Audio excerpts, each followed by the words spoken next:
दशक तिसरा. समास सहावा. आध्यात्मिकता. श्रीराम. तापत्रयाचे लक्षण आता सांगिजेल निरूपण. श्रोती करावे श्रवण. एकाग्र होनी श्रीराम. जो तापत्रयी पोळला तो संत संगे निवाला. आर्तभूत तोषला पदार्थ जेवी श्रीराम. क्षुधाक्रांतास मिळे अन्न, तृषाक्रांतास जीवन. बंदी पडिल्याचे बंधन, तोडिता सुख श्रीराम. महापुरे जाजावला तो पैल तिरास नेला. का तो स्वप्नीचा चेईला, स्वप्न दुःखी श्रीराम.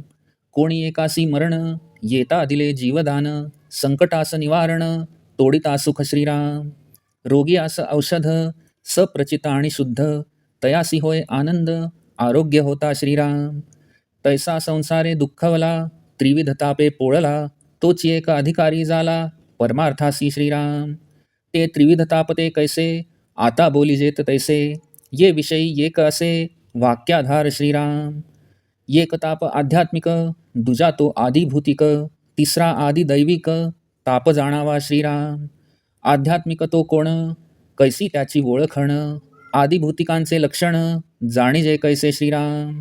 आदिदैविक तो कैसा, कवण तयाची दशा. हे ही विशद कळे ऐसा, विस्तार कीजे श्रीराम. हाजी म्हणून वक्ता, जाला कथा विस्तारिता. आध्यात्मिक ताप आता, सावध ऐका श्रीराम. देह इंद्रिय आणि प्राण, यांचे नियोगे आपण. सुखदुःखे सिणे जाण, याना व आध्यात्मिक श्रीराम. देहामधून जे आले, इंद्रिये प्राणे दुःख झाले. ते आध्यात्मिक बोलिले, तापत्रयी श्रीराम. देहामधून काय आले, प्राणे कोण दुःख झाले. आता हे विशद केले, पाहिजे की श्रीराम. खरुज खवडे पुळ्या नारू, नखरुडे मांजऱ्या देवी गोवरू. देहामधील विकारू, याना व आध्यात्मिक श्रीराम. काख मांजरी केशतोड, बोखटे वर्ण काळ फोड. व्याधी मूळ व्याधी महाजड, याना व आध्यात्मिक श्रीराम. अंगुळ वेडे गालफुगी, कंड लागे जे वाऊगी. हिरडी सुजे भरे बलंगी, याना व आध्यात्मिक श्रीराम. वाऊगे फोड उठती, काते सुजे अंगकांती. वात आणि तिडका लागती, याना व आध्यात्मिक श्रीराम. नाईटे अंदू गजकर्ण, पेहाचे पोट विस्तीर्ण. बैसले टाळे फुटती कर्ण, याना व आध्यात्मिक श्रीराम. कुष्ठ आणि बोला कुष्ठ, पंड्या रोग अतिश्रेष्ठ. क्षयरोगाचे कष्ट, याना व आध्यात्मिक श्रीराम. वाटी बटक वाये गोळा, हाती पायी लागती कळा. भोवंडी लागे वेळोवेळा, याना व आध्यात्मिक श्रीराम. ओलांडा आणि वळ, पोटसुळाची तळमळ. अर्धशिसी उठे कपाळ, याना व आध्यात्मिक श्रीराम. दुःखे माज आणि मान, उष्ठी ग्रीवा आणि वदन. अस्थिसांदे दुखती जाण, याना व आध्यात्मिक श्रीराम.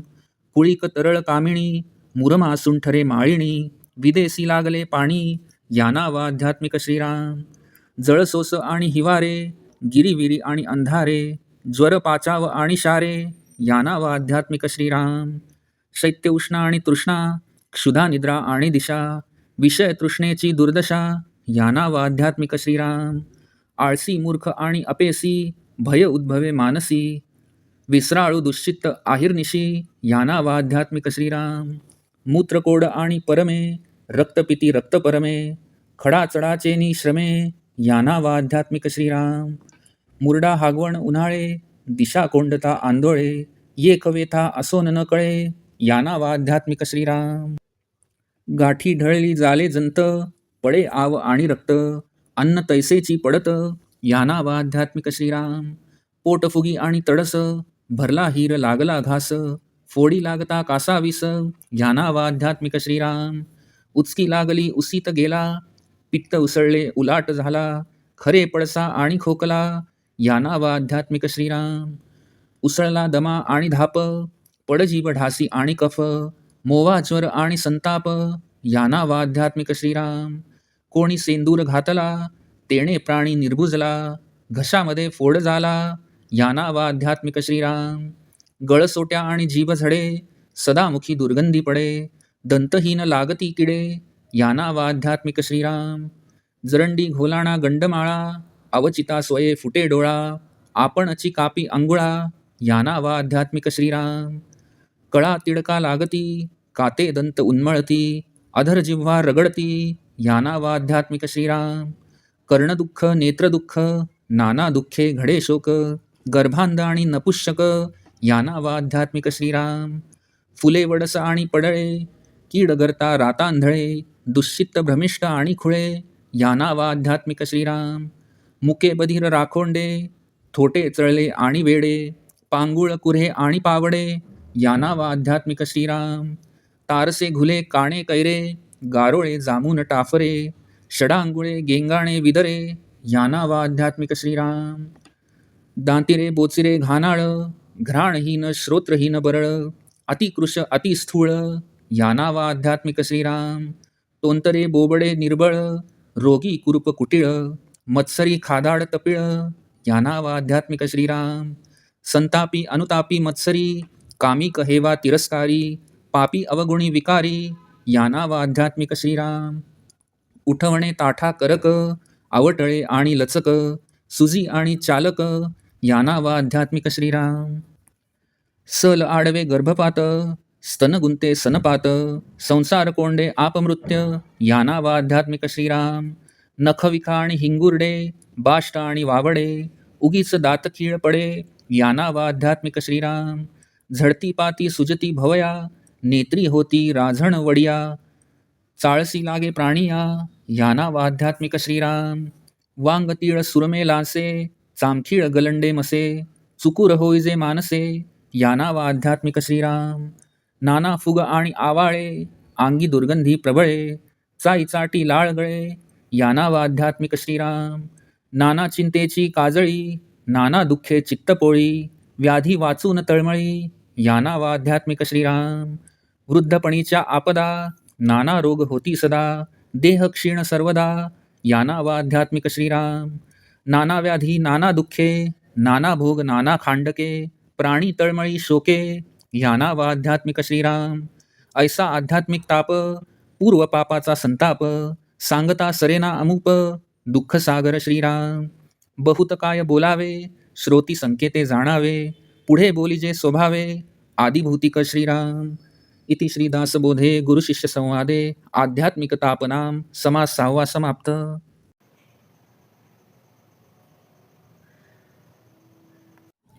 दशक 3 समास 6वा आध्यात्मिक ताप. श्रीराम. श्री समर्थ म्हणतात की मी आता तापत्रयाच्या लक्षणांचे नीट वर्णन करतो, ते श्रोत्यांनी एकाग्र होऊन श्रवण करावे. तापलेला पदार्थ जसा पाण्याने निवतो तसा तापत्रयाने जो पोळतो तो संत समागमाने निवतो, शांत होतो. भुकेल्यास अन्न मिळावे आणि तहानलेल्यास पाणी मिळावे, किंवा बंधनात पडलेल्याची बंधनातून सुटका व्हावी त्याप्रमाणे त्याला सुख प्राप्त होते. किंवा महापुरात घाबरलेल्यास पैलतीरास नेला असता तो जसा सुखी होतो, किंवा स्वप्न दुःखाने दुःखी झालेल्यास जागे करावे, किंवा कुणाचे मरण ओढवले असता त्याला जीवनदान द्यावे, किंवा एखादा संकटात सापडला असता युक्तिप्रयुक्तीने त्याचे संकट निवारण केल्यावर त्यास जसे सुख होते तसे, किंवा रोग्याला अनुभवसिद्ध असे खात्रीचे आणि उत्तम औषध मिळून आरोग्य प्राप्त झाले असता त्याला जसा आनंद होतो तसा. त्याप्रमाणे संसारातील दुःखाने जो गांजलेला असतो, त्रिविध तापाने जो पोळलेला असतो, तोच एक परमार्थ मिळवण्यास अधिकारी ठरतो. ते त्रिविध ताप कसे असतात ते आता मी सांगतो. याविषयी एक वाक्याधार आहे. देह, इंद्रिये आणि प्राण यांच्यामुळे जे सुखदुःख भोगावे लागते त्याला आध्यात्मिक ताप असे म्हणतात. सर्व भूतांच्या संयोगाने जे सुखदुःख उत्पन्न होते तो दुसरा ताप असून तो मोठा क्लेशदायक आहे. तो खरोखर आदिभौतिक ताप होय. माणसाच्या चांगल्या वाईट कर्माप्रमाणे मेल्यावर यमयातना, स्वर्ग, नरक वगैरे जे भोग भोगावे लागतात त्यांना आदिदैविक ताप असे म्हणतात. एका तापास आध्यात्मिक ताप म्हणतात, दुसरा जो ताप त्यास आदिभौतिक म्हणतात, आणि तिसरा त्याला आदिदैविक जाणावा. आध्यात्मिक ताप म्हणजे काय, तो कसा ओळखावा, तसेच आदिभौतिक तापाचे लक्षण ते कसे जाणावे, आदिदैविक ताप कसा असतो, त्याची अवस्था कोणती, हे सर्व स्पष्टपणे कळेल अशा प्रकारे विस्तार करून सांगा. त्यावर वक्ता विस्तारपूर्वक सांगता झाला. तरी आता आध्यात्मिक तापासंबंधीचे निरूपण सावध होऊन ऐका. देह, इंद्रिये आणि प्राण ह्यांच्या योगाने आपणास सुखदुःख होऊन जो त्रास होतो त्या तापाला आध्यात्मिक ताप असे नाव आहे. जे दुःख देहामधून येते आणि इंद्रिय व प्राण ह्यांच्याद्वारे भोगावे लागते त्याला तापत्रयात आध्यात्मिक असे म्हणतात. देहामधून कोणती दुःखे येतात आणि प्राणांमुळे ती कशी सोसावी लागतात हे आता स्पष्ट करून सांगितले पाहिजे. देहामधील विकारांना आध्यात्मिक ताप म्हणतात. ते असे: खरूज, खवडे, पुळ्या, नारू, नखुरडे, मांजऱ्या, देवी, गोवर, काकमांजरी, केस्तूड, सडके व्रण, काळपुळी, व्याधी, दुस्सह, मूळव्याध, बोटाचे दुखणे, गालफुगी, उगीच कंड सुटणे, हिरडी सुजणे, दातात भरणारे कसपट, अंगावर उगीच फोड उठणे, अंगाला सूज येणे, वात होणे, तिडका लागणे, नायटे, हाड्याव्रण, गजकर्ण, जलोदराने वाढलेले पोट, कांठळ्या बसून कान फुटणे, पांढरे कोड, महारोग, अतिश्रेष्ठ असा रक्तक्षय व क्षयरोगाचे कष्ट, गाठ सरकणे, अर्भक दूध प्यायल्यावर दुधाच्या गोळ्या होऊन ते ओकते ते दुखणे किंवा वायुगोळा अथवा हातापायाला कळा लागणे, वरचेवर चक्कर येणे, ओलांडा, वळ, पोटसुळाच्या वेदना, अर्धशिशीने कपाळ उठणे, मान आणि कंबर दुखणे, पाठ, गळा आणि तोंड दुखणे, हाडांचे सांधे दुखणे, मोळशी, अजीर्णाची हागोक, कावीळ, पुरळ, गळवे, गंडमाळा, विदेशातील पाणी लागणे, कोरड पडणे, हिवताप, गरगरणे आणि अंधारी येणे, उलटलेला ज्वर आणि शहारे येणे, शैत्य, उष्ण, तहान, भूक, निद्रा आणि हागवण, विषय वासनेच्या अतिरेकाने होणारी दुर्दशा, आळशी, मूर्ख, अपयश, मनात भय उत्पन्न होणे, विसराळू असणे आणि रात्रंदिवस उद्विग्न असणे, लघवी आडणे, परमा, गरमी, रक्तपिती, रक्तपर्मे, मूतखड्याचा त्रास होणे, मुरडा, हागवण, उन्हाळे लागणे, अवरोध झाला असता त्रासणे किंवा रोग असून तो कोणता आहे हे न कळणे, गाठ सरकणे, जंत होणे, आव आणि रक्त पडणे किंवा अन्न न पचता तसेच पडणे, पोटफुगी, तडस लागणे, ठसका लागणे, घास लागणे, मुखातील लहान फोडामुळे जीव कासावीस होणे, उचकी लागणे, घास अडकणे, पित्त उसळून उलटी होणे, जीभ काटे, पडसे, खोकला होणे, दमा उसळून धाप लागणे, पडजिवेमुळे ढास लागणे, कफ होणे, मोवा, ज्वर आणि संताप येणे,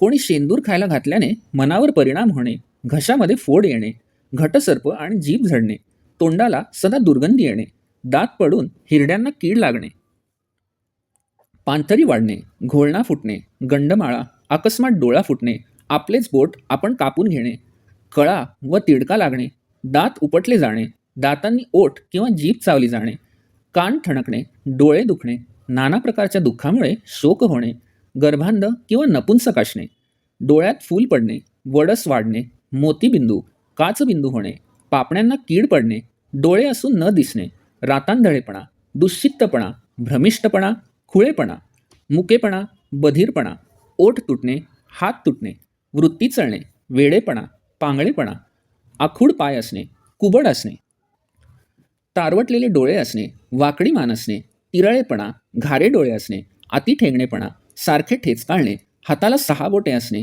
गेंगणेपणा, कुरूपता, दांतरेपणा, बोचरेपणा, लांब नाक असणे, नाकच नसणे, कान नसणे, बडबड करणे, अतिकृशता, अतिस्थूलता, तोत्रेपणा, बोबडेपणा, अशक्तपणा, रोगटपणा, कुरूपता, कुटिलता, मत्सरी स्वभाव, खादाडपणा, तापटपणा, संतापणे, पश्चात्ताप करणे, मत्सर करणे, कामना असणे, हेवा अथवा तिरस्कार करणे, पाप करणे, अवगुण असणे, विकारवशता, उठता न येणे, अंग ताटणे, अवघडणे, लचकणे, सूज येणे आणि संधिवात, न वाढणारा गर्भ, मूल आडवे येणे, गर्भपात होणे, स्तनात गाठी होणे, सन्निपात, संसारातील अडचणी, अपमृत्यू, नखविष आणि नकुरडे, शिळे व वातूळ खाण्याने होणारे रोग, वावडे खाण्याने होणारा त्रास, उगीच दातखीळ बसणे, डोळ्यांच्या पापण्या झडणे, भुवय सुजणे, डोळ्याला रांजणवाड्या होणे, डोळ्यांना चष्मा लागणे, काळसर पुळ्या, तीळ, पांढरे चट्टे, काळे चट्टे,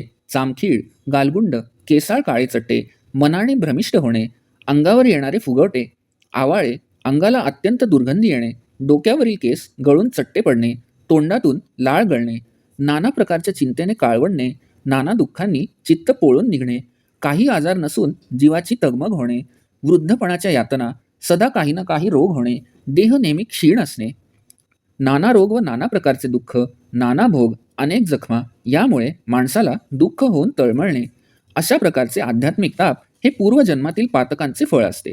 त्यांचे कितीही वर्णन केले तरी पुरे पडत नाही. असा हा न संपणारा दुःखाचा समुद्र आहे. श्री समर्थ म्हणतात की आणखी किती वर्णन करावे. श्रोत्यांनी वरील उदाहरणांवरून समजून घ्यावे. आता पुढील समासात स्वाभाविकच आदिभौतिक तापाचे निरूपण केले जाईल. इति श्री दासबोधे गुरुशिष्य संवादे आध्यात्मिक तापनाम समास 6वा समाप्त.